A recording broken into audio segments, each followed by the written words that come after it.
Welcome, ladies and gentlemen. You're currently muted so that the camera doesn't shift you if there's any background noises, so we can get a nice shot of Phyllis. We are recording this. The recording will go out through the mailing list on Monday. Um, so let's get started. Everybody here knows Phyllis. She is one of the first public witches in the United States. She's an attorney and activist who has fought for many of the rights that we enjoy today. She's the founder of the Temple of Ara, which has invited you to this talk, and she is the author of many best-selling books, including Book of Shadows, which we're going to talk about today. Um, and she is my dear friend. So, ladies and gentlemen, please welcome Phyllis Curette. Silent applause. I love that. What is the sound of two hands clapping? Oh, well, I mean, this is an incredible joy for me. I actually have not really talked about Book of Shadows. I mean, occasionally here and there on a podcast, but I really haven't talked about it since it came out, which was now actually quite a long time ago. And so this was a pleasure for me, and I haven't read it in a long time. So I want to thank Christopher, who is always my knight to make things happen, and the temple volunteers who are working incredibly hard to revitalize the temple in very necessary and practical ways, and also in these very joyful ways. It was their idea for me to do this. And I want to thank all of you. Anne, hi, Anne. I haven't seen you in a while. There are all these wonderful people here, and if I could, I would say hi to everybody personally. So if I don't, and hi, Carola. If I don't, know that I recognize your presence and am deeply grateful for it. And I just saw Margaret. Margaret. So there are people here. Amalia's here because she met me when my book came out in 1999, right? Or 2000, I guess we met in Italy when it came out. Il Sentiero della Dea, The Path of the Goddess. So, and there are a lot of you who've been here for longer, and I'm just so grateful. So how would you feel? One more thing, I should thank you for the chance not only to talk about it again, but because I was asked to talk about it again, I started to read it again. And honestly, I haven't read it in a very long time. And it's a very strange experience to read your work and to cringe at certain parts and go, oh my God, the dialogue is so stiff. I know exactly how to fix that, but they don't let you do it now.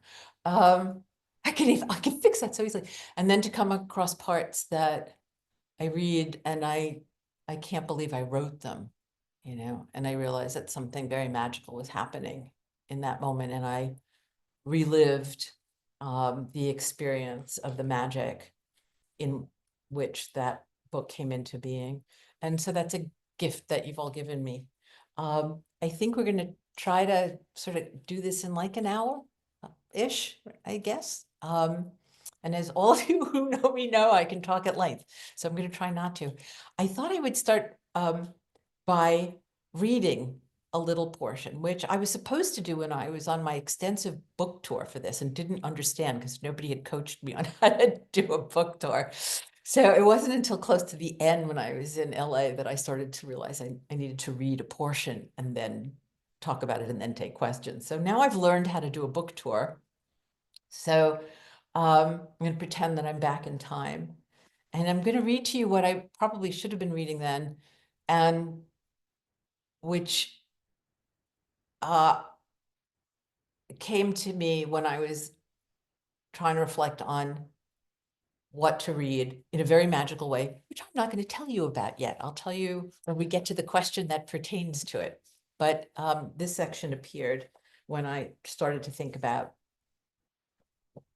what I wanted to write. So it goes to one of the questions. So I will try to, yeah, it's like 2 pages. All right, so this is the end of, what's the chapter? The chapter that begins with a very long, chapter 4, which begins with a very long definition of magic. There are 1, 2, 3, 4 definitions, and then 2 more of it as an adjective, And it comes from the American Heritage Dictionary, so you can get a sense of what those definitions are. But essentially, I'll just read you the first one because it kind of repeats itself again and again. The art that purport magic. What is magic? The art that purports to control or forecast natural events, effects, or forces by invoking the supernatural. And then it's the practice of the practice of using charms, spells, or rituals to attempt to produce supernatural effects or control events in nature. The charm, spells, and rituals so used. 3, the exercise of sleight of hand or conjuring for entertainment. 4, a mysterious quality of enchantment. The adjective, well, I am reading it, aren't I? Of, relating to, or invoking the supernatural. 2, possessing distinctive qualities that produce unaccountable or baffling effects. From the Middle English, from the Old French, from the late Latin, from the Greek, from the feminine of magikos, magian, magical, from magos, magician, magus. That long quote, which focuses a lot on the supernatural, but mentions nature again and again, and then resolves into this mysterious quality of enchantment, and possessing distinctive qualities that produce unaccountable or baffling effects. Like it works its way through the necessity of defining it in terms of the supernatural and comes to rest in something truthful. I followed that with, who's to say what magic is? Which quotes Jimmy Stewart in the wonderful movie Bell, Book, and Candle. Who's to say what magic is? So this is my reflections on that. This is the end of the chapter. When I got home, I went straight to my bookcase, one of my own portals to the realm of magic. I reached up, moving my hand across my bookshelves, back and forth, up and down, without looking at the titles, using my breathing to keep my mind clear of thought, until a little voice that I always thought of as my library angel said, "This one." I pulled the old book down from the shelf and resisted the temptation to peek at the title, allowing my fingers to simply open it. I looked down. In the middle, Amalia, you'll appreciate this. I should do it in Italian, but I'm doing it in English. In the middle of the journey of our life, I came to myself in a dark wood where the straight way was lost. It was the opening of Dante's Inferno. How perfect and beautiful, but frightening too. I thought I was discovering paradise, returning to Eden, but was I unknowingly entering hell? If everything was interconnected, what about that terrifying world of cruelty and greed, violence and despair that I lived in every day? Was there enough magic in the world to change that? Life seemed so simple at the beginning, a straight and simple path that society had laid out for us, that our parents expected from us, and that we ourselves anticipated. Go to school, do well, get a good job, be well paid, well married, well taken care of, conform, and be well rewarded. Until you hit the wall at 30 or 40 or 50 when the stock market crashes or your spouse seems like a stranger, or the company downsizes, or there just isn't enough money or the things that money can buy to fill the gaping hole that swallows you at midnight, and the straight way is lost. But that, I began to understand, was when the magic of real life began. Dante's verse suggested a way of approaching life I'd never considered before. It was an unexpected, accompanied journey of self-discovery. Unlike the straightforward phallic movement of our culture's expectations, forever growing larger and more distant from the earth, Dante's journey followed a path of primal movement, a sacred spiraling of energy. And although I was unaware of it, I too was moving like the serpent coiled and sleeping at the base of one's spine, rising and retracing its steps, retrieving and reintegrating the wisdom of the past, while perpetually moving ahead. I was completely engaged by the idea that everything was divine energy, but abstract ideas were no longer enough. The possibility that I could experience the world as sacred, seemed like the most precious gift I could ever receive, the kind of gift that could change everything. It also appealed to the open and wild, wise child I nurtured within me. She remembered what it felt like to be surrounded by presence while walking alone in the woods, to have a butterfly land on her shoulder, to have a tiny field mouse climb into the palm of her hand. And she remembered how her best friend at the age of 10 had stood on the highest hill on a sunny afternoon reading a rainmaking spell from her storybook about two little girls, one of whom was a witch.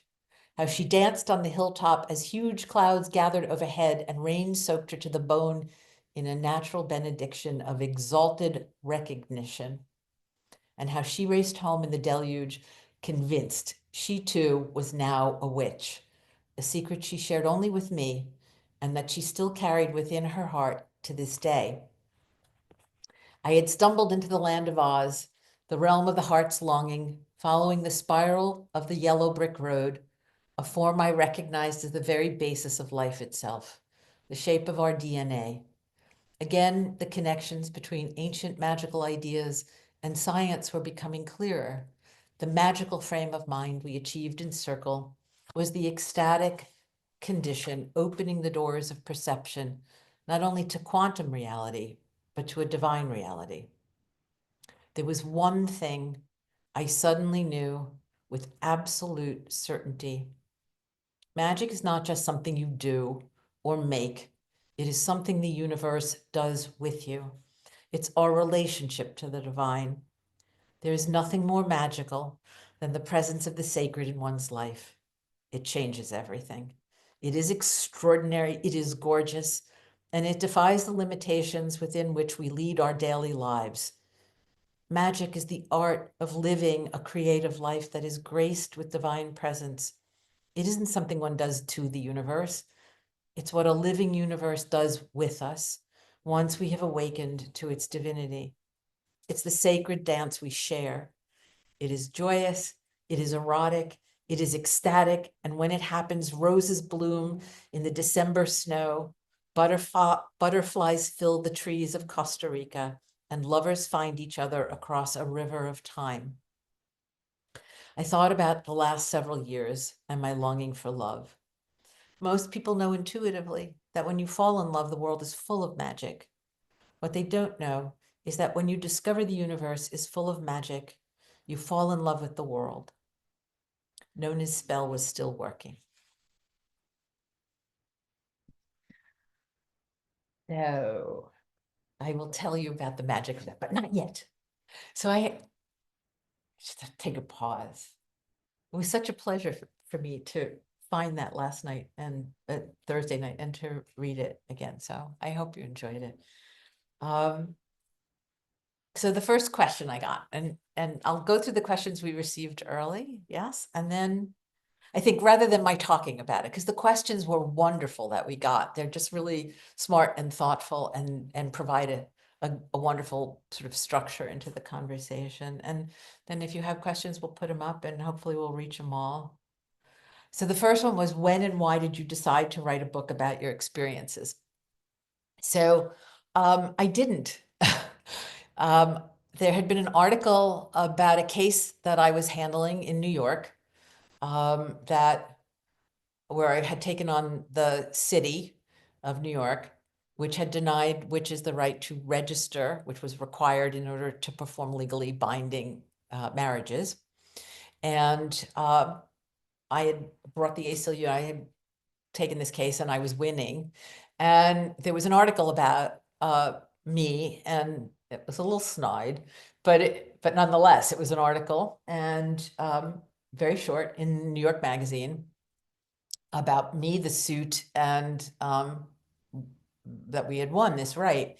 And I don't know, sometime after, not too long after, I got a phone call from a very notable agent in New York. I didn't realize how big she was. And I met her for drinks, and she suggested that I write a book about how a New York lawyer ends up becoming a witch.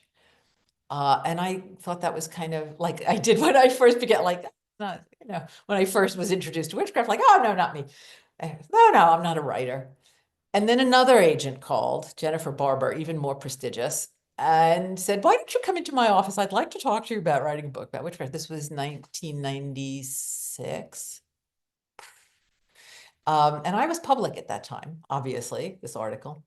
So I met with Jennifer Barber, with her, not one of her underlings. She wanted me to write a very different kind of book, though. She wanted me to write a book about sort of the history of witches. And I didn't want to do that.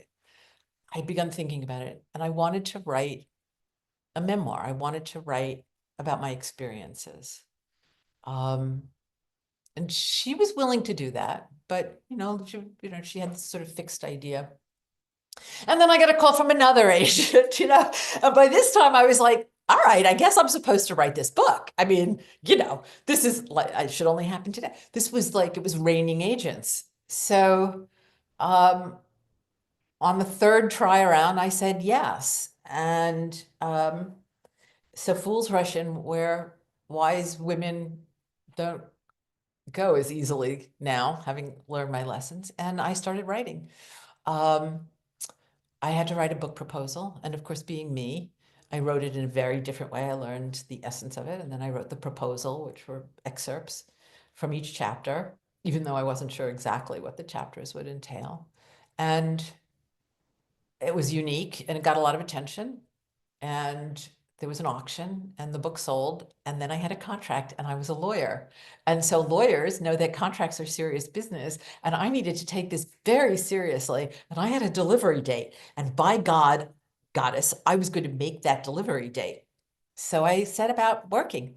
I wrote about 550 pages. Um, and the editors don't edit anymore. The book was sold at auction and the editors don't edit. So we brought in a private editor. She worked with me to shave it down to a manageable size. And I wrote it. And I wrote it over the course of about almost 9 months, which is very appropriate, right? And I wrote it while my mother was dying. So it was, I thought of it often when why did I decide to? I decided to because the universe made it clear I was supposed to. And then once entered into it, I was grateful, deeply grateful, because it felt like a lifeboat in the midst of great challenges as an only child and a lot of sorrow because she was very ill for a few years. So it felt like the magic that was generated all around me as I was working on it. And I worked with very little inhibition, obviously writing over 500 pages. And once I got into it, it was just like, right. I have not felt that freedom ever since. Now I'm sort of inhibited by knowing how difficult and challenging it is and wanting it to be the best it could possibly be. At the time, I was free and liberated. And I did recognize the blessing of the training and the sort of spiritual sensibility that had been cultivated in that first circle, and then subsequently in the circles that I had led, all of which initially were just women. I had come to learn many, many things that I never knew before that I was trying to recount in the book, to bring that experience alive for the reader. And one of the things that I learned were the stages of women's lives, and that my mother was a crone passing into realms of spirit while I was creating life and then bringing it into the world. I had never had children, so it was that was my birthing experience. And it didn't diminish the sorrow of losing her. but it gave me, a deeper sense of understanding of the rhythm of life, and that death is part of life and birth is part of life, whether you have a child or not. And so returning to my early training sort of enabled me to remember that incredibly important truth, which helped. It helped me. Um, so, so in a sense, I didn't decide to write I did decide to write the book, but I decided to pay attention. I would say that the conditioned precedent to deciding to write the book was deciding to pay attention to the blessing that the universe and the insistence that the universe, kept reiterating that this was what I was supposed to do, ridiculous as it was, as a lawyer who was not a writer. Um, and I decided that I would write, really when I talked to Virginia, Jennifer, who are the writers here, they'll know who she is. Forgive me for messing up your name because she's very important, but it was more than 20 odd years ago, so I'm allowed to forget. When she proposed a different approach, it sort of really, it crystallized the way I wanted to approach it, right? And that I made that decision. No, I don't want to write a nonfiction book about the history of witches. I wanted to write from my experience because I felt instinctively that that would be that telling a story is the best way to teach because it moves people. It speaks to their hearts, not their minds. And if you're going to approach witchcraft, right, to truly understand it, to truly be liberated from all the garbage and the stereotype, right, that it had to resonate in the deepest parts of our souls. And so I wanted to tell that story. And it was such an improbable story. I was such an unlikely character. I was the least, I was the least person one could ever consider, you would never, ever look at me and say, yeah, she's going to be a witch. Or, it's still, people are still like, what? And so I had this very keen sense that if I could experience this journey, that anybody could, and that was an interesting, compelling story. Like, how does somebody that you could never imagine end up here? And if I could, you could, anybody could. And if I was going to write a book, why would I write it? I wrote it to change the stereotypes in order for the wisdom and the beauty and the magic to flow into the world. And most importantly, for it to flow into the lives of the people who were led to pick it up and read it. And it seemed to me, I had been a film producer while I was also a lawyer. I'd gone back to film school and I had produced a couple of independent films with Henry Jaglom. And I had really studied with Bob McKee, who was a screenwriter, a very famous screenwriter in LA, and then created this program. And I took it 3 or 4 times, and I went to film school on classical story structure.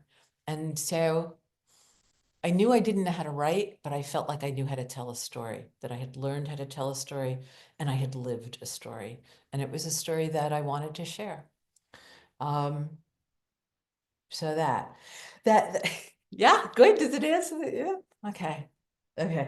Next question. What time is it? We got to move it along here. It's such a pleasure for you to talk about this, though, and I'm so grateful for you receiving it.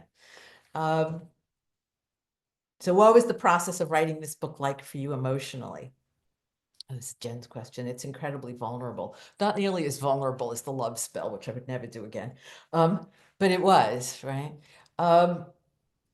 So this is very personal, and I don't know that I've ever really talked about this before, but I'd had those meetings with the agents and I made the decision to do it.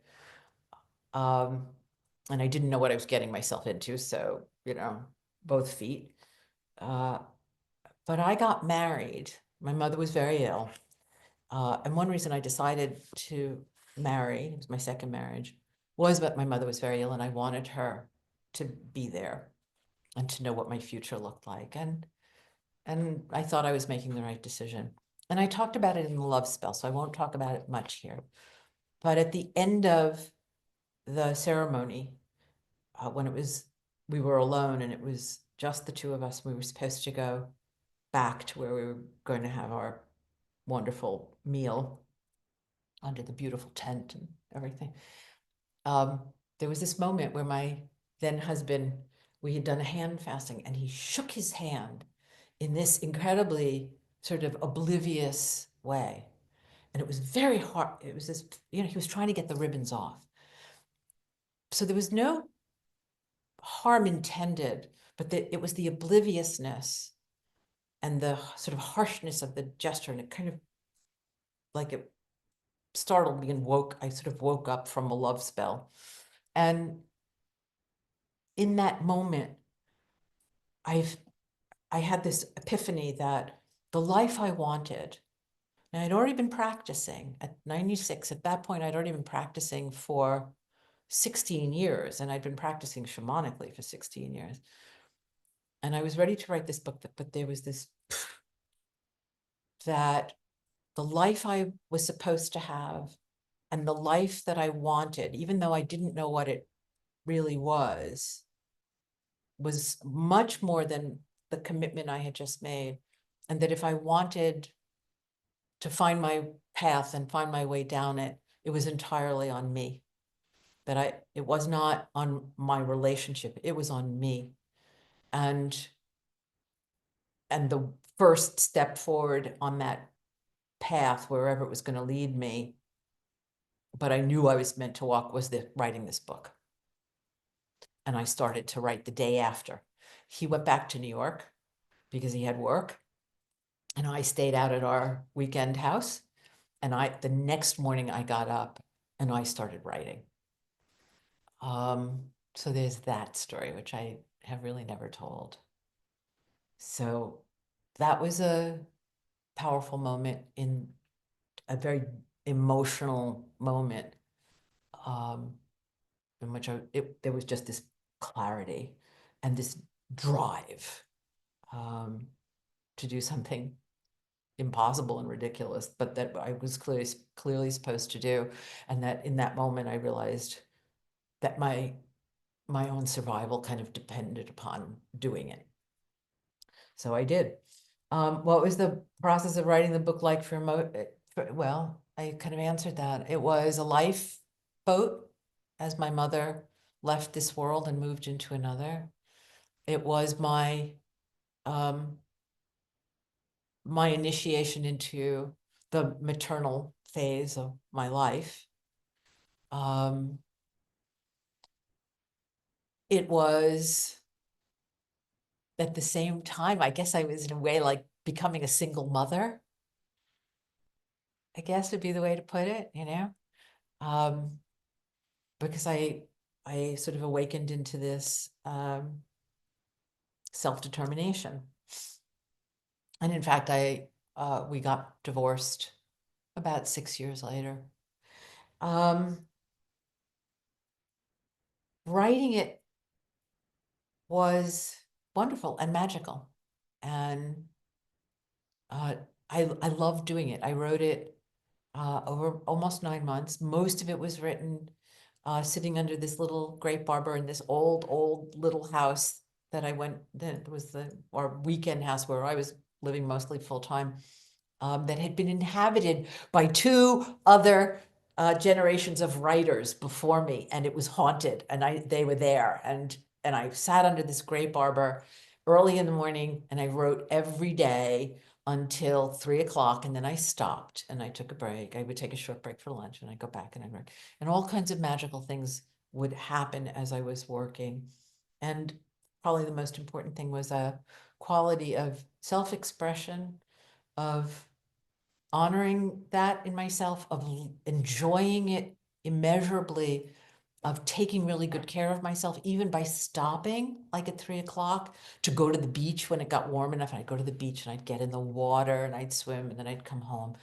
And I was alone. And then my husband would come out on the weekends and I would stop writing and we'd spend the weekend together. And he'd go back to New York and I'd go back to writing. And every Thursday, I would get in the car and I would drive to New York. I could never do it now, 2.5 hours, sometimes longer. And I would do my circle. I would lead my circle. And I would either stay overnight or I'd get back in the car and I'd drive back out, or I'd drive out Friday morning and I'd go back to work for the day Friday. And then he would come out on Saturday. So, I mean, it was discipline, which the muse demands of you if if you will invoke, we were talking about this before, if you will invoke the muse, first comes the not the sacrifice, but the offering of self-discipline, that you have to prove to her that you will appear and you will return and you will show up, even if you're just like, shoveling garbage, right? And finally, she'll take you seriously and she'll say, ah, and so here's the pearl. I bless you now with this little gift. And then she disappears, right? I was very disciplined. And that was a part of my emotional framework but I loved it. I loved it. I loved doing it. And I hope that I can experience it again when I write the third, probably the last memoir, which will be about my journey with the Green Man. I hope I can have that freedom and that joy. And I hope I'm not doing it while somebody I love is dying. I don't recommend it. So there was a lot going on emotionally. There was a lot of loss and a lot of creation. And it was a very powerful time. So can you tell us more about the magical crafting and structure of the book? You've said that it was organized as a spell. So now I'll tell you about the magic of what I read today. So the beginning of the week, because I have a tendency to procrastinate, as those of you who know me know, and sort of to wait for inspiration, I was like, what? I don't know if I have time to read the whole book. Well, I can ask the library agent, and the library agent will show me the right part. And in my head came again and again, so as I was comes this in the middle of the journey of our life, I came to myself in a dark wood where the straight way was lost.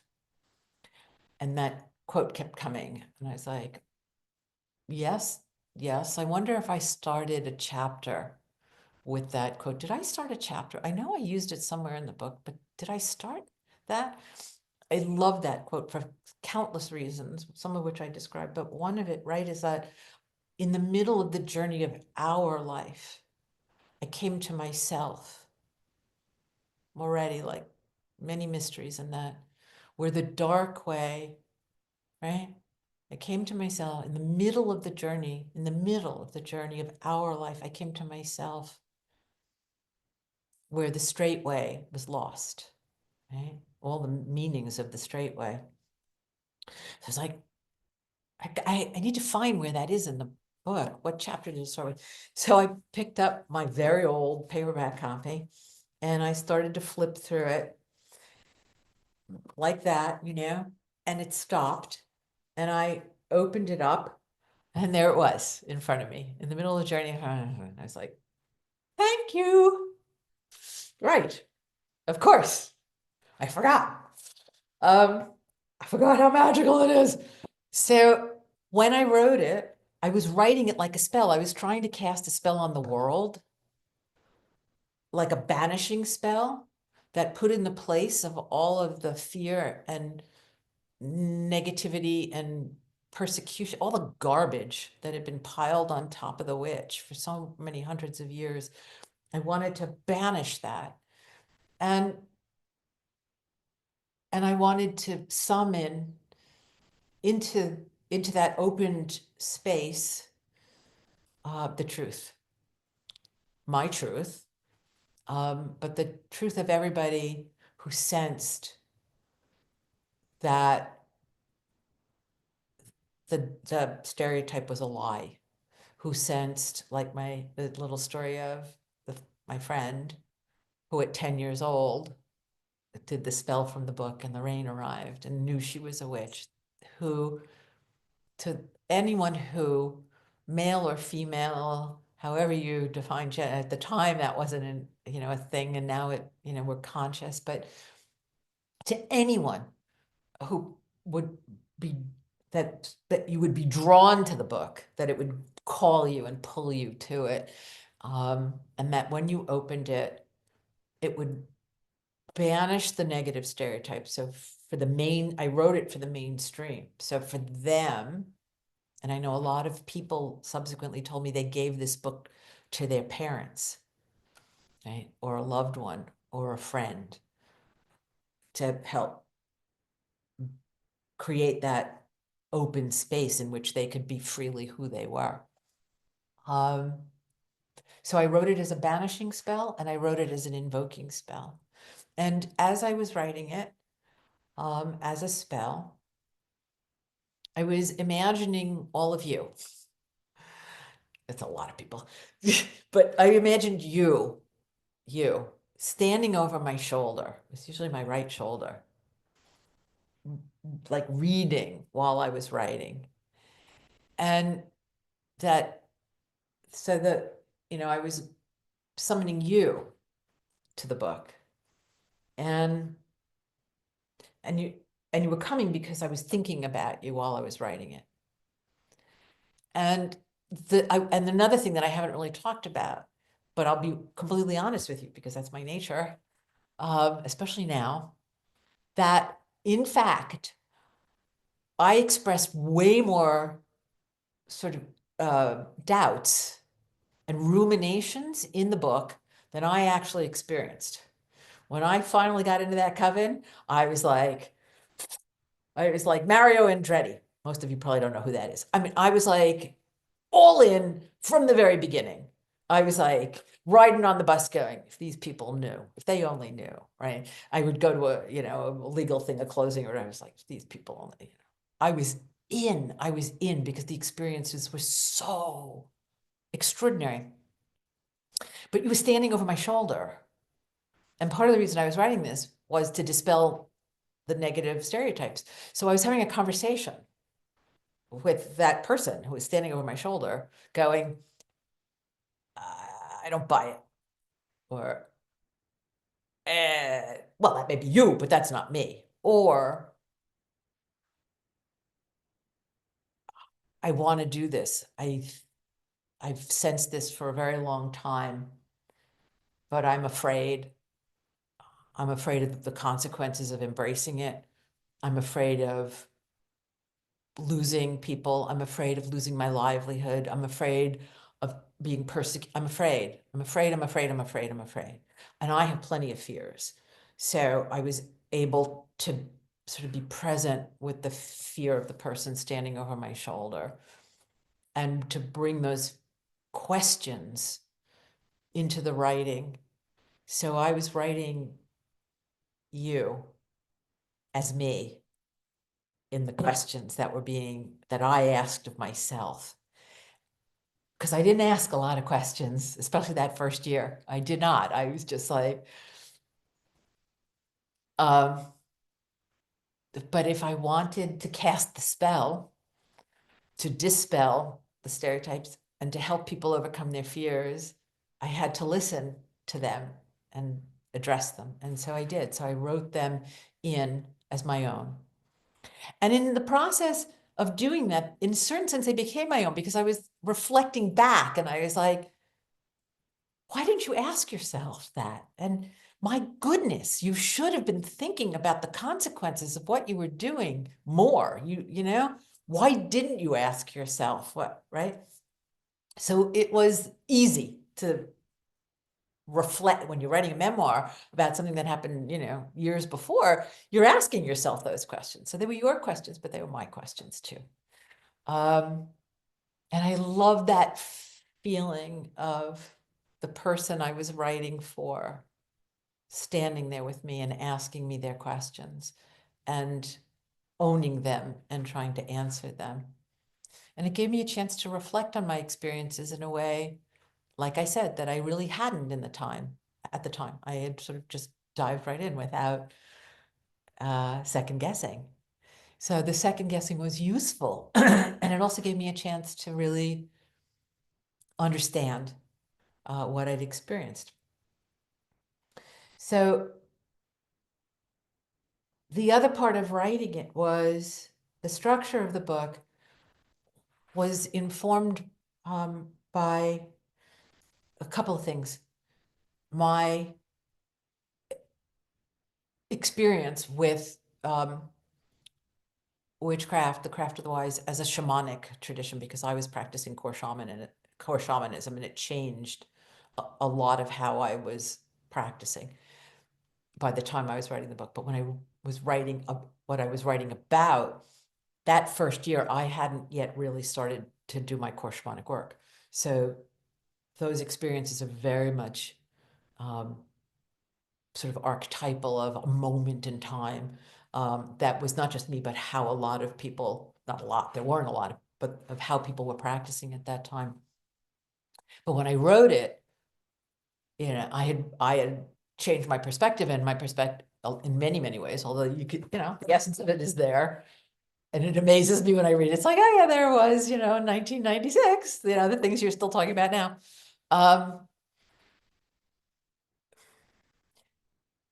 So I approached it with a more mature eye, which was informed by my shamanic perspective and my shamanic work. And so the book has sort of 3 levels and is also written as a circle. So you get to the end, and so many people have told me that they didn't want it to end, and that they would get to the end and they would start reading it all over again. And when they read it again, they would find all these things that they hadn't seen the first time through, because it was written as a spell and it was full of magic. And when you first read it, well, this is a new world for you, so you don't know. But after you've made the journey, you're like, oh, and it's like, I want to go back and find all that stuff, because I was writing it so that you would be in the circle, that you would feel like you were right there in the circle. And so the meaning of being in the circle and the experience of being in the circle, like being, would be more powerful when you return to it. So it has a circular structure. And it also has, sorry, why write something simple when you can do it really in a complicated way? So it has 3 levels, kind of like shamanism, 3 levels, upper, middle, and lower world. It had 3 levels of experience that were going on simultaneously. So there was my work world, which was, there was my work world. There was kind of my life and my reflections on my life, and then there was the magical world. There was what was happening in circle. So, and the style of the writing changes as depending on which world you're in, because they're different realities. So there's a different way of seeing and expressing what you're experiencing. There's a question here, that it was written in a filmic style, and it was, because I had been immersed in all this film stuff for a while. And I had learned about classical story structure, and classical story structure really fit with magic. So, and a lot of people would say, I couldn't put it down. I get to the end and I have to keep reading. And that is because it was written in a classic story structure. It was very intentional on my part, that it would start with, for example, it would start with something positive. And by the end of it was short. Each section was very short, because we have short attention spans now. So each section would start positive and end kind of negative, and then positive, and then negative, then positive, then negative. So there was this polarity, there was this movement that was being generated emotionally in what was happening in the book. And each chapter would end with a question. And so the next chapter would begin kind of with an answer, sort of. Not a pat answer, but like, okay, and now we're going to try to figure out what we were left with at that, right? The questions that we left ourselves with. And that's classic structure. And it's magical because it's polarity. It's like back and forth, negative, right? And what do we get out of, what do we glean from moving back and forth between that polarity. And the last part of it, not to bore, I hope I'm not boring you, but was that one of the things that you learn in classic story structure is kind of a shifting of dynamics. So you start, I mean, there's lots to it. I don't know, I'm not going to give you a class on classic story structure, but you start in this world, which you think is great, right? And then you get challenged. The hero gets challenged. This is mythic. This is what we do. This is magic, right? It's actually magic. And all along the way, things are happening that are challenging your beliefs, that are challenging the way you've been raised, that are challenging your, right? That are challenging your expectations and your stereotypes and all that stuff. So it starts kind of in that world where witchcraft is bad and evil and awful. And it starts in the world of being a lawyer in this fancy firm and this high-end stuff, which is supposed to be the apex of what everybody wants, with major rock stars and blah, blah, blah, and all that stuff. And as the book goes along, all of which was true, I started to question the value of that and the meaning of it and the values in it, the values to me and the values that it embodied. And I started to recognize that all this stuff was this underworld. It was this patriarchal death culture in a way, right? But you don't write that way. It's a story. So, and my boss epitomized it. So he'd be, it's like, I'm going to use this story. I could have written a lot more, but they didn't want me to. So I start changing. I'm challenged and I change, all of which was true. And at the same time that my point of view is in decline in my, what I think is important, something else begins. So this is going this way and this is going that way. So this other world, this impossible world, this world that is so right? You can't think of anything more negative in our culture than the witch, right? She's the epitome of the patriarchal fear of women, of the earth, of magic, of, our individual capacity to experience the magic of the world. I mean, it's all right, dumped on this. And that was like, oh, oh, oh. And so at the end of the book, at that moment of initiation where you have to let go of how you've been enculturated and what you've been taught to think is good and right and necessary, you have to be very courageous and be willing to let it go. And you don't really know what's going to happen when you let go of it and what's going to manifest on the other side of that leap of faith.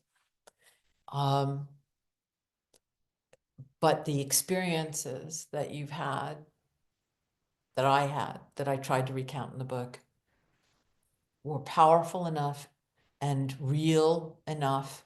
And then I hope for the reader, truthful enough and powerful enough and real enough that you could make that leap of faith with me. And when the book closes and the spell is over, that you can say to yourself, having made that journey, I am a witch, or this is the path, or I was right. I was right all along.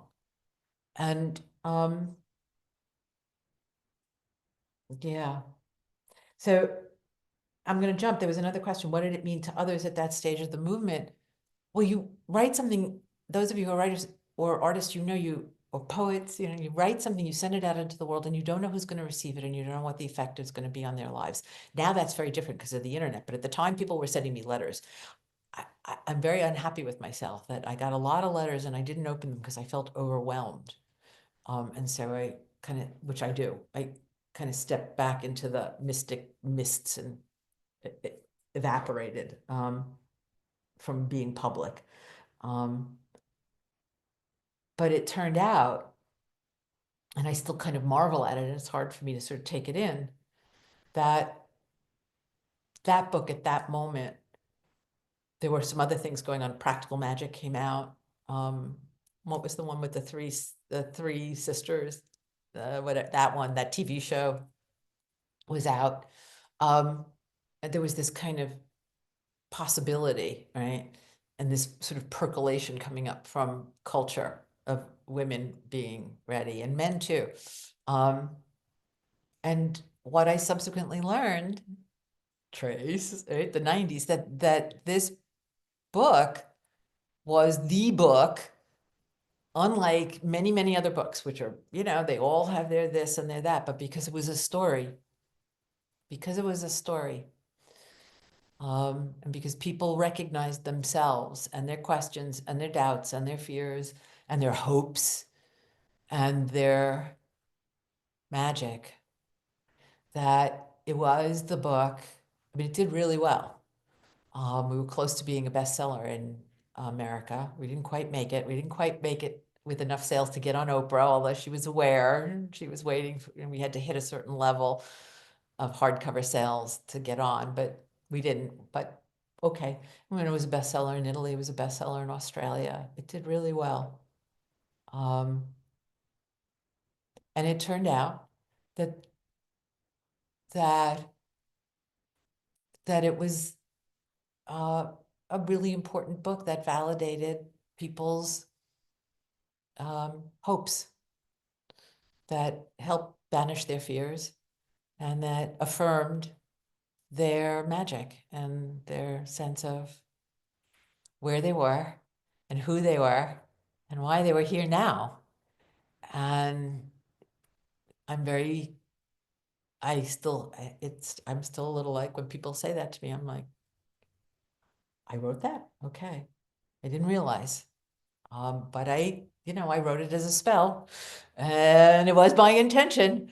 I just, you do this stuff, you don't know if it's going to work, but apparently it like worked beyond you do it and you put it out and then you release it like all magic, like you put it out and then you let go. So I didn't really know, but now I do. And I think I'm very honored to have played a role in helping to liberate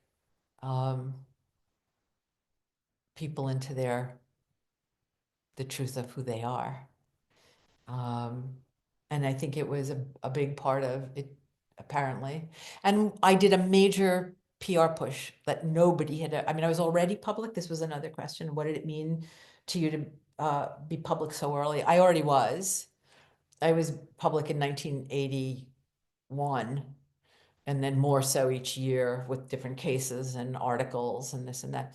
But with this book, it went to a whole other level. I did a book tour. I did 40, no, how many cities? Like 25 cities around America. I could never do it now.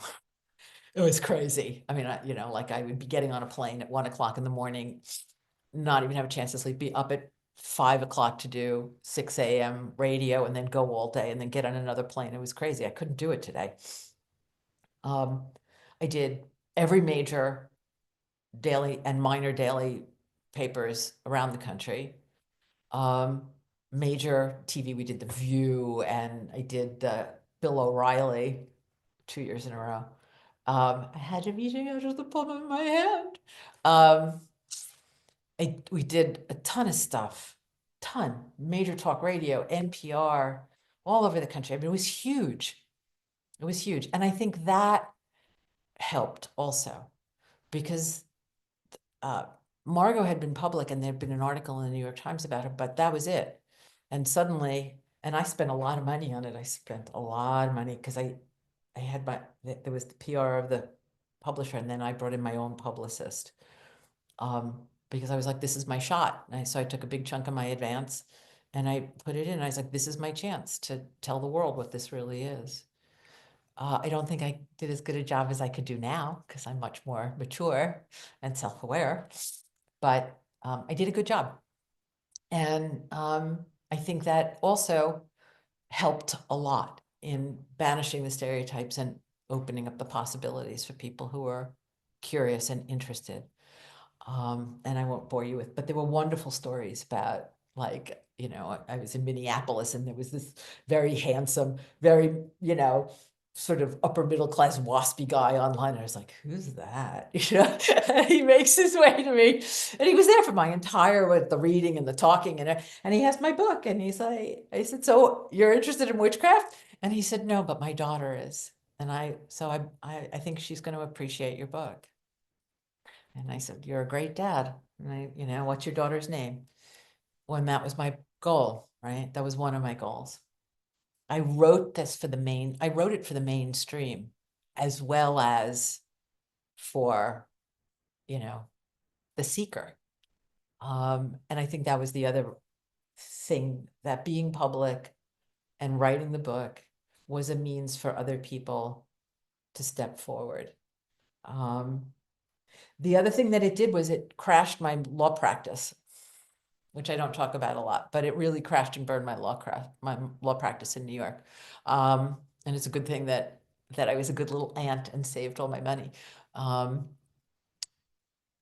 still had clients, but I was so public, especially in New York. I mean, it was in the Daily News, the Post, the New York Magazine, New York Times, on all the big talk radio shows, Bill O'Reilly, The View, the local Channel 1 and Channel 12. I mean, it was like, oh, Phyllis, all the time around Halloween. Of course, it was this intense thing. And I had a few clients, some of my biggest clients, were like, well, and I had them for years, and they just sort of, drifted away. I had a lot more women who came and who were cool with it, but the of my practice really evaporated. Not immediately, but it did, and I knew why. And I had to ask myself, was it worth the sacrifice? And the answer was, yeah, for sure. Absolutely. I would do it again. If I hadn't saved, I would have been screwed. I'll be perfectly honest. But you learn when you're self-employed that, you have to save your money because the day will come when you won't be self-employed. So I've been careful. And then I got a chance to write the second book, and they paid me enough that I could live on for quite a number of years by being very, very careful. And then I got to write my third book. And I was really lucky because it was the 90s and they gave you really great advances, which they no longer do. Now I write for practically nothing. But then you could live on it for multiple years if you were careful. And so I did. And um, and it was a loss, but it was also a blessing for me because it was like, all right, I'm committed. I'm all in now. And you can't make a living doing what I do as I mean, you can't. But I had provided enough for myself, and the writing provided enough for myself that I could. And so I committed myself to it fully. And so being public it was fun, and it was challenging, and it was wild and wonderful to be on book tour and to be so public. It was scary to lose my legal, the backbone of my legal career, but it propelled me into making a deeper commitment to being a priestess and being a public priestess and doing that. And I had taken good care of myself so I could. So good and bad, you know? And if it hadn't been bad, I wouldn't have made the choice that I did to be all in. And I have no regrets about that. I think it was what I was meant to do. What effects did it have on various aspects of your life? It can kill your social life because I got divorced, and it's like you don't go out with a guy and go, well, I'm not available on Thursday nights or Friday nights or when the moon is full, or there's 8 Sabbaths a year. I'm just not this is not in your first conversation. And when it comes, I mean, there were a few relationships that ended because ultimately you have to be who you are, right? And then goodbye. So it had an effect on just as it had on my career, it had an effect on my social life. Inside the pagan community, I was very visible. I was, young enough and healthy enough that I could run all over the country and do lots of pagan conferences and this and that. And that, in that moment in the 90s and the 2000s, conferences and convenings were incredibly important to the building of the community. And I did a lot of my sort of preparation to write book 2 and book 3 by going to those conferences and sort of, especially Pagan Spirit gathering, where that was Selena Fox's thing, and I would really sort of use that as my testing ground for the ideas that I was working on in the talks that I would give. And I also started talking in 2002, 2003, 2004 to the American community about what has happened now, because I had a vision and I saw it, and then I started to read about it very carefully, and I did a lot of research, and I saw what was coming, and I wanted to write a book about it at my age, and said, no, you don't have a political base, so we're not going to, you're not going to get published. And I was, I didn't have a platform that could reach people. But I gave lots and lots and lots of talks about it. And I did a lot of cases in the 90s and into the early 2000s, either taking on directly or consulting, because I had the time to do it, and the freedom to do it. I took a lot of those First Amendment cases where people were being persecuted. You can only practice in the state where you're admitted to the bar. So I had to consult. But I was I provided consultation and helped people find attorneys because I had relationships. I'd been on the board of the ACLU and Rhode Island and stuff like that. So I had relationships that I could help people with in local communities when they ran into a problem. So I did a lot of that during that period. And my journey began again. I went to Italy and initiated people. 2004, Amalia is here. She was one of the first in Italy. And the saga of the Green Man began in 2005. And so I kind of left the public stage at that point and left the pagan community to some extent and went on this quest, which I should write about it. So what do you hope people will take away from reading the book? Magic. Magic. The experience of magic, that they will step into the book and experience the magic that, is on the page, and that magic will affirm and evoke, that's the spell, that magic would draw forth your magic. That people will take courage from it, that people will take self-confidence from it, that people will take pleasure from it, and that they'll carry that into their lives and into the world. I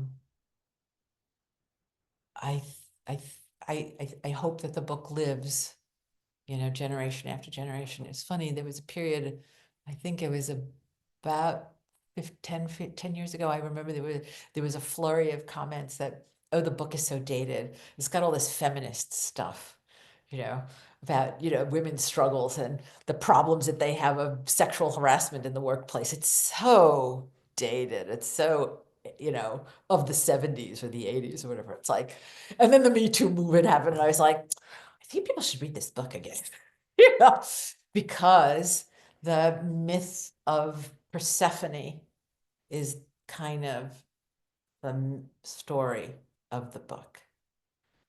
That that these myths have power at various times and moments in history, in human history. And the story of Persephone's descent into the underworld, her abduction by patriarchy into the underworld, that's sort of where I start, right? And her return to the world, um, alive, revitalized, and bringing new life into the world, um, because of her mother. For me, it was my discovery of the divine feminine and the magic with her, um, that brought me out of the underworld of our underworld culture, of this death culture, this patriarchal culture that we're living in, which has gone so far off the rails right now and is going to get very much worse. And but the book is not about the devastation of this underworld culture. It's about finding light and life even in the darkness, and bringing that through yourself into the world, and making the world, bringing the world back to life. And so that was sort of in my mind, because I realized after the fact that I had been living that myth. I had almost taken the name Persephone when, on the night I had prepared to take that name, until a different name was shown to me moments before it started. So that was, that to me wasn't just my story, it's the story of women. And it's the story of men too. I mean, it's the story of women, but it's that it's the heart of the truth of our wisdom tradition, that recognizes that life is short, that the form changes, but the spirit is immortal and reincarnates and reincarnates, and right, new life, new life, new life. That the magic is not in the death, it's in the life. That even death serves life. It doesn't serve warlords, and it doesn't serve Elon Musk, and it certainly doesn't serve Putin, and it doesn't serve Donald Trump. You know, it serves life. It's time, right? Death is time, um, not murder and not violence.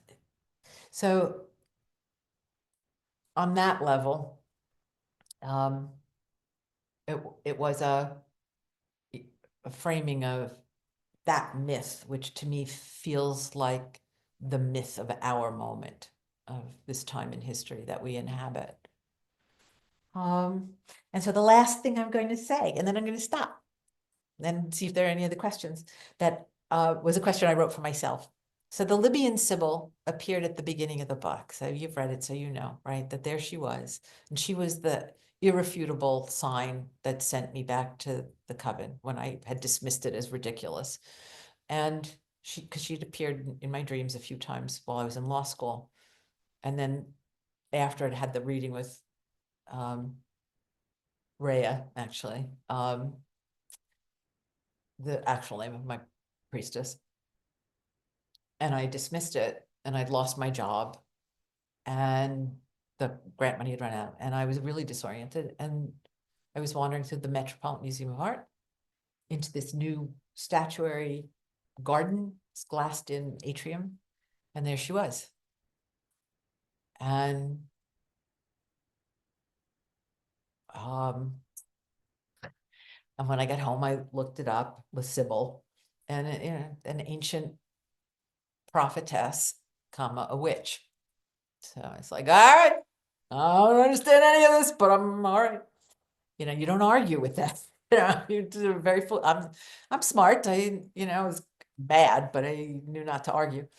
I subsequently realized that the Libyan Sibyl was actually probably the oracular priestess of Isis. Like the other oracular sites was subsequently ascribed to either Ra or Amnon, but in fact was Isis's. She was Isis, the priestess of Isis. And so this is the last part of the magic. So I put her in the book, and in 2014, I'd been on this quest, and I'd withdrawn from the public eye, and I'd withdrawn from the community, and I had stopped writing, and I was on this quest, and it was a trial. It was incredibly magical, but it was also really it was really dismembering. And in 2014, I hadn't written in a long time, and I was afraid that I was blocked and I'd never write again. And I was worried that the planet was going to die and there was nothing I could do, blah, blah, blah, blah, blah, blah. Anyway, so this part of that story, I was on, I was, I had, I was a trustee of the Parliament of the World's Religions at that point, and I was being honored along with the other trustees at the Martin Luther King Collegium Junior, Collegium of Clergy and Scholars in Atlanta. And I was sitting on the stage. My marriage was over. My mother had died. I had no children. I had stepped away from my community. And I sat on that stage with this spotlight with all these other remarkable people. And all I could think of was, what am I doing here? I do not deserve this honor. What am I doing here? I don't belong here. And there was also a strong measure of loneliness because so many people had family, and I had some friends on the board, but it was a lot, it was a lot. I'm sitting on this stage. This is like the biggest honor you could ever imagine, short of getting something from a good president in the White House. And okay, and I get my award and I'm grateful, and I have to leave for my plane, and I have 2 hours and I don't want to spend it at the airport. And I decide that I'm going to go to an art museum in Atlanta, in the city, and I'm dragging my little wheelie bag, and um, and I start wandering. I leave it at the coat check, and I start wandering through this museum about which I know nothing, and I have no little map, or I'm just wandering, and I suddenly feel myself like a tractor beam, like thunk, go this way, okay, and I go over this bridge, over this atrium, and I'm following, and I come into this, on this other side, the other building, and it sort of opens into this kind of gallery, and I'm inclined to go that way, and I feel myself pulled, and I turn, and at the end of the gallery long is the Libyan Sibyl in a spotlight. I was like, what are you doing here? You can't possibly be here. You're in New York. And I approached her reverently and slowly. She was smaller than the one in New York. And I realized she was an artist's copy. And I stayed with her for a little while. And then I rushed to get my plane. And I got on the plane. I came home. And I started to do some research into the sculptor and the statue. And it's too long a story to share with you now. But it was all, you were supposed to be where you were today. You were supposed to be there. You were supposed to receive that honor. And I had this very clear understanding that just as she had appeared to me at the beginning of the journey, she wasn't there to tell me, oh, you deserve this honor because you've accomplished so much. And, you're, get that. I don't even think that way, but, none of that. She was there to tell me, and now the next part of the journey begins. It's time to go back to work. It's time to embrace your responsibility and your magic and return to the world. And I started, and a couple of years later, I was asked to write a book, and I, was not paid. It was like a giveaway, but it got me back to work. So the book was written like a circle. You get to the end and you go back and you see all the things that you didn't realize the first time, and then you go back and you see more. And you see more about yourself, and you see more about your own journey. And that's how life is. It's a spiral. And, when I was lost, it certainly wasn't the end, but it was the end of that part of my life. And I was disoriented, and the guidance came, and the magic appeared, and the blessing was offered.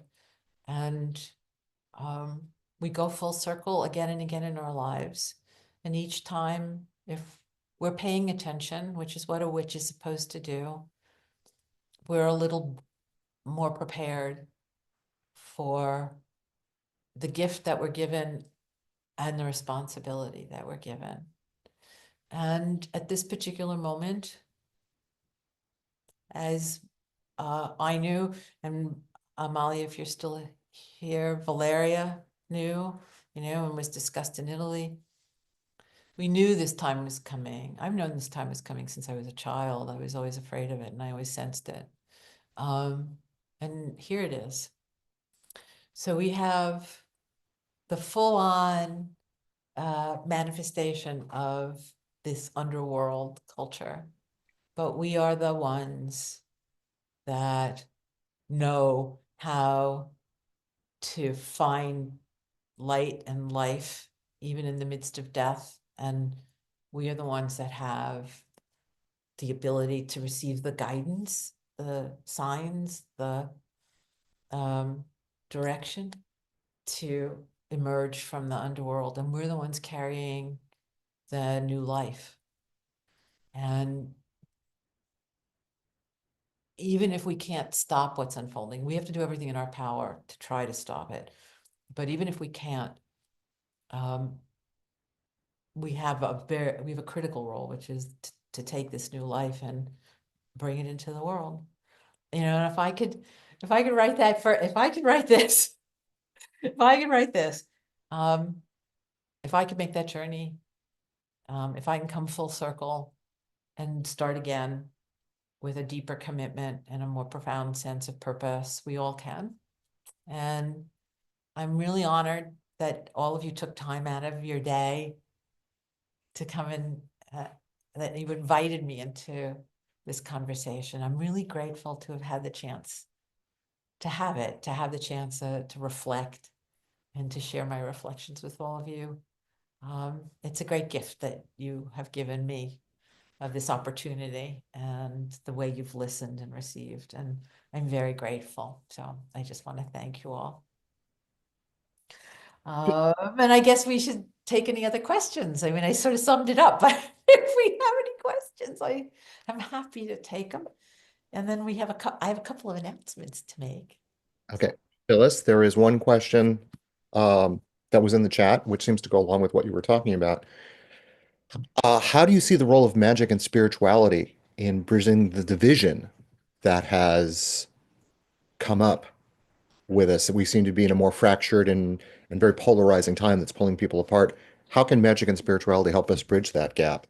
Uh, and the follow-up to that was, how can those of us who are trying to find the oneness and the connection, um, how can we do that in a world that seems to be so much more fragmented? Mm. Well, I wish I knew, because if I knew, we'd all be fine, right? I can only give you, some thinking about it. The first thing is that the oneness that we're seeking is not, I don't think is going to be found. I honestly don't think it's going to be found in the shattered pieces and the shattering cultural impacts and the fragmentation that we're experiencing now.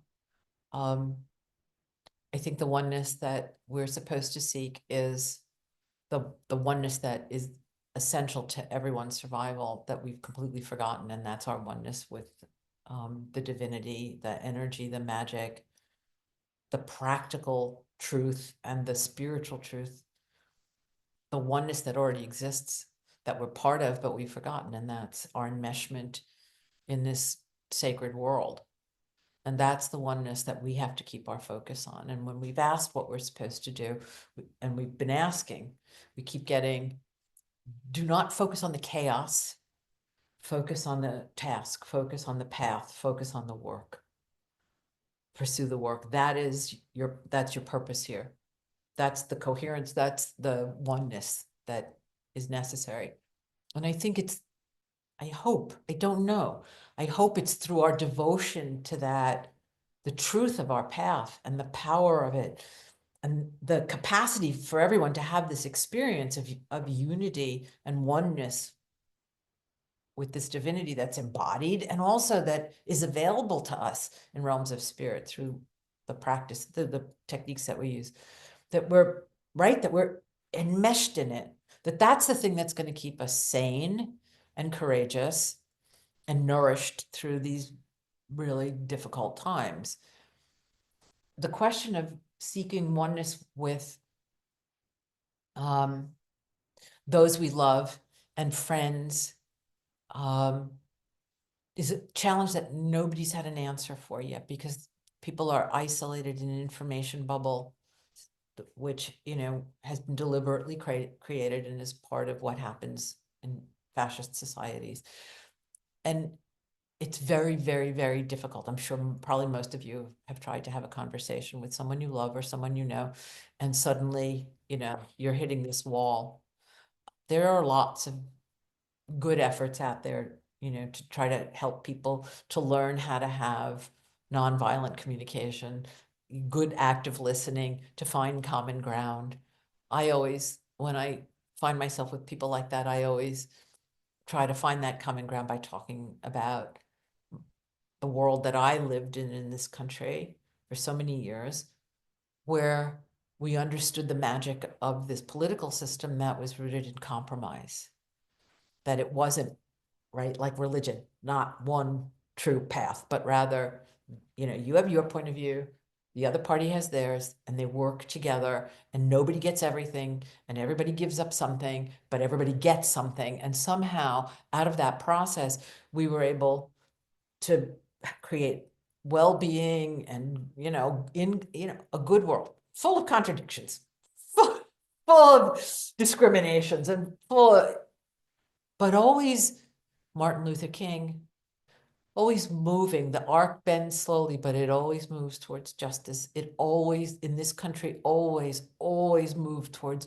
greater freedom and greater equality and greater solidarity and a greater sense of community and a greater shared sense of vision and possibility, and welcoming others into that community. So I always start with that. I start with, I remember, Kennedy was friends with Orrin Hatch. Couldn't be more opposite. And yet they were friends, and they worked together and shaped legislation. And that's the way we're supposed to work. It's not supposed to be your way, and no other way. It's supposed to be finding our way together. And people nod. They nod and they say, yes, that's the way it should be. That's the way it's meant to be. How we get there, I don't know, because we've gone from isolation through information bubbles and propaganda into a full-on imposition of an authoritarian state. And it's accelerating, it's happening very fast. And the nature of those states is that you're not allowed to have those conversations, because you're not allowed to have an opinion that differs from the dear leader. So it's kind of urgent that we have them now, but it's very difficult to do it.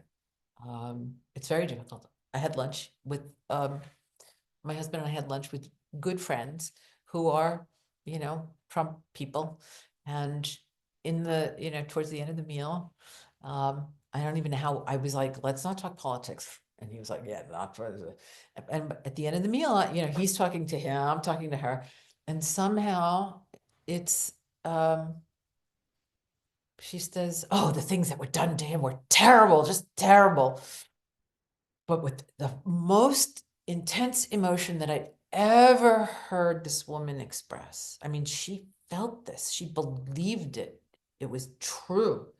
I was like, oh, I'm not even gonna make an inch of progress of dissuading her from this truth.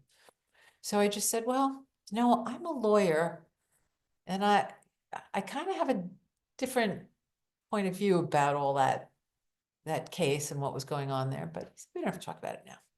We changed the subject. I don't know how we create a healing it's going to be very challenging.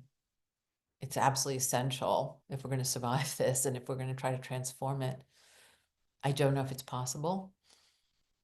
I think a lot of people are going to be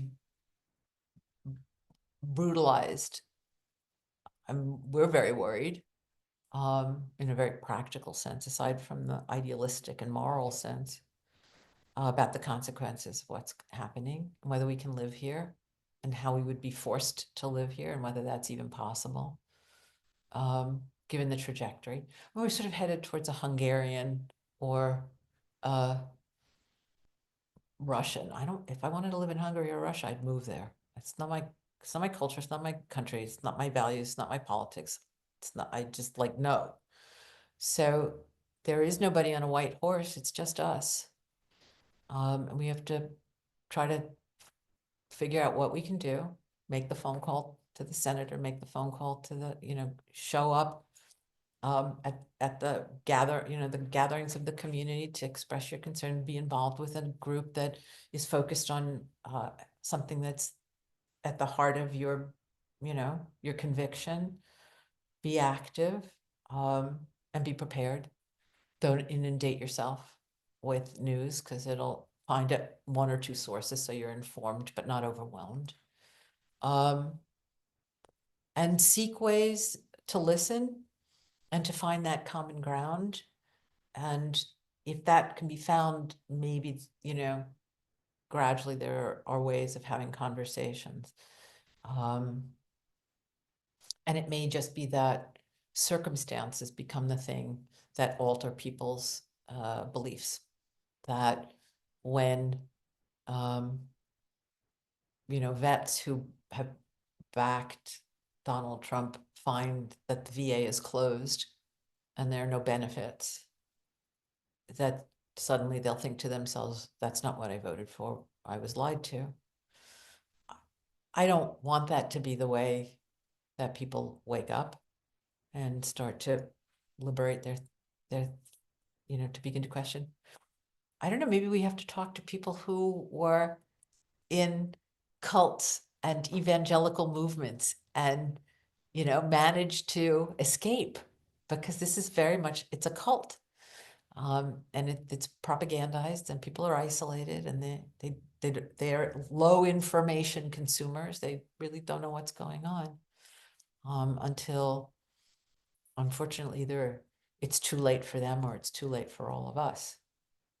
But no matter what happens, we have our task and we have our wisdom and we have our ways, and they have survived persecutions and wars and, because the earth survives and the truth survives and life survives. And so we stay focused on um, our ability to be present with the truth and immersed in this blessing. And I just think that that's simplify our practice and stay very connected to this web of life so that we can nourish ourselves and sustain ourselves and offer, uh, you know, offer good listening, try to find the common ground, try to have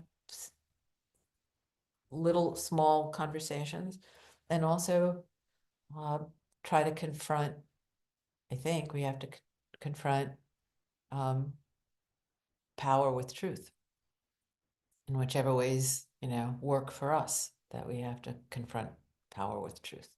And it's scary. I mean, all these rich guys who control, the masters of the universe won't open their mouths. They're all terrified. And who is opening their mouths? Women who are leaving and young people who are leaving. And, but people of principle there's more of us than them. I just, would like us not to go through what we've gone through so many times before, where like there's this bloodshed and this chaos and devastation. And then everybody goes, oh my God, what were we thinking putting 10 million people in the oven? I'm like, I mean, really? What came over us? Let's create the United Nations. And then again, so there's a deep healing that has to take place there. And I think that the way that healing takes place is by our being very present in our own healing with this world, and that we really hold it and embody it. And, like writing Book of Shadows, that you are like the Book of Shadows that goes out into the world to banish to dispel the evil spell and put in its place an openness so that truth and beauty and life can be summoned into that space. I don't know. I don't know. Pay attention. There are networks of pagans and, that are, and, that we're all aware, that we're participating in and trying to keep each other informed and mutual support, things like that. And, each have a role to play. So that, there's I struggle with this because I don't know. I want to know. I mean, I could see this coming, but I couldn't see how to stop it. And I don't know how to fix it, right? And I'm not a person who says, well, it's all just going to have to break. And then we get to the other side, because the breakage destroys so many lives. I mean, look what's happening in Ukraine. How many people have died in just a week with that terrible decision, right? I mean, it's just unacceptable. It's unacceptable. And the decisions that are being made now, where people are going to die, I kept saying, well, it's bad enough that it's going to be hungry, but and I don't know how I can tolerate living in that, but at least people are not going to be put in ovens. I mean, I have my mother's side is Jewish. I have a deep ancestral memory of this, right? And so I'm telling myself, well, there won't be any ovens. And then we cut the VA and people are going to die. And then we cut Medicaid and people are going to die. And then we lie to people, right? And fail to provide services and tell them that they don't need vaccines, and babies are dying. So people are dying. It's not an oven, but people are dying. And I really don't want to have to go through another one of these paroxysms of patriarchal pathology for us to come out the other side and go, well, that was what were we thinking, But how we heal it now, if you can figure it out, let me know. If you have a journey and a piece of advice, let me know. If you have an instinct and intuition and a dream, a vision, a hope, we should share it. To me, the hope is in that out there, and in the air I'm breathing and the water I'm drinking and the food I'm eating, the earth and the healing gifts and the teachings and the wisdoms of the trees and the animals and the earth and all the elements who bless us with everything we need to live. And if we can cleave to that truth and hold on to it despite what's happening around us, then we'll preserve what's necessary regardless of what happens. And then we can offer something that will unify us, that will unify all of us, because people will come needing hope and needing life and needing healing. And hopefully we will have been strong enough to make our way through this to be able to help people who come for it. Thank you. Yeah, thank you. It's a little bit after 3:30, so we're going to close things up a little bit. I'm going to ask Jen Matthews to talk a little bit about the Temple of Ara. But before we do that, I think I can speak for everybody to say thank you so much, Phyllis, for your amazing words of wisdom and your insight. Um, it is always a pleasure just to hear you. That's very kind. Okay, before we go to the temple, I just wanted two things. One, because you guys asked us. Ah, oh, okay, just take it in. Thank you. Two things. One was that you guys said, what about signed books? Book of Shadows. So I am not where my books are, but I will be back where my books are after we do our initiations, as we have a new round of initiations. And I'll be home and I will sign a bunch of books. And I have some first editions, so I will sign those and put them up, and they'll be in the shop. So if you want one, and then we have the new editions, so I'll sign those too. So, and the other thing is that every 2 years, the goal was every 2 years to do a master class. It's time for, after the initiations, it's time for another master class. So I'm going to do another master class, which is essentially wand and grail in a kind of more sophisticated way that enables people who want to learn fundamentals and also, you know, uh, that kind of deeper theological comprehension to do it, and it qualifies for initiation down the road. It's always followed by a shadow workshop. So I have to figure out exactly when, but probably in the fall. So pay attention, because if you haven't done it, I think it was pretty good. We had a lot of people do it, and it was a joy for me. And we create study groups out of that. So I'll be doing that. And so there'll be probably a questionnaire that'll go out to you. So keep an eye out for it. And now I'm done. Thank you. Ah, it was really a joy for me to do this. Thank you. Thank you. Jen. Hi, everyone. So on behalf of the Temple Volunteer Corps, I just wanted to do a quick shout out for the membership program that was relaunched earlier this year. If you're on the mailing list, you may have already seen information about it. In honor of the Temple's 40th anniversary, we're offering it for the whole year for $40, just a one-time payment. And some of the benefits that you'll get are Sabbats with, of course, our fearless leader, Sabbath celebrations, and also we're sending out monthly moon magic PDFs, and also the masterclass that Phyllis just mentioned. We're going to be doing early bird registrations and discounts for the members, so you're welcome to join and get early access to that. And we also have a Facebook community, the Cauldron of Community. It's a private Facebook group just for the membership, so we would love to have you there and get to know us and become part of the circle. And I think that's the bulk of what I wanted to share related to the membership program, but we'd love to have you. So please do sign up. The more the merrier. And also on the note too of if you wanted to continue study with Phyllis and pursue initiation into Temple as well, membership is also a requirement for initiation. So it's also a great opportunity for you to get involved now before sort of pursuing that path to sort of dip your toes in and get to know everybody. And one other thing I wanted to just sort of share as my own reflection. First of all, I echo Chris's immense thanks. This was so beautiful, Phyllis. But also back in 2020, Phyllis released her tarot card deck, which I'm sure a lot of you have.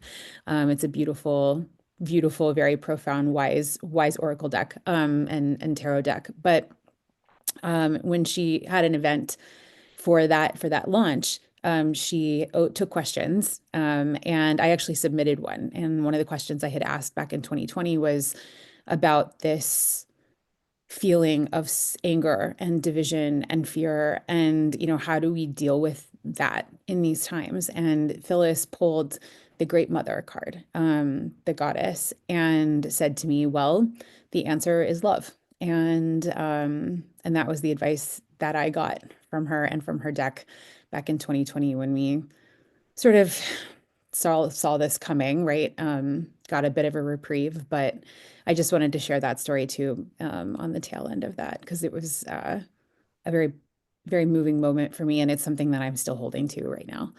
So anyway, Phyllis, again, thank you. And your wisdom is inspiring, and I think it helps us all feel connected. Thank you, Jen. Um, Again, there will be a recording of this, which will be sent out to everybody on Monday. And I have put both Phyllis's mailing list and website info and the Temple of Ara's website and info in the chat, so you can check that there. Thank you all very much for coming. Thank you for staying a little late. We look forward to seeing you all again, and hopefully we'll be seeing quite a bit of you. Thank you very much.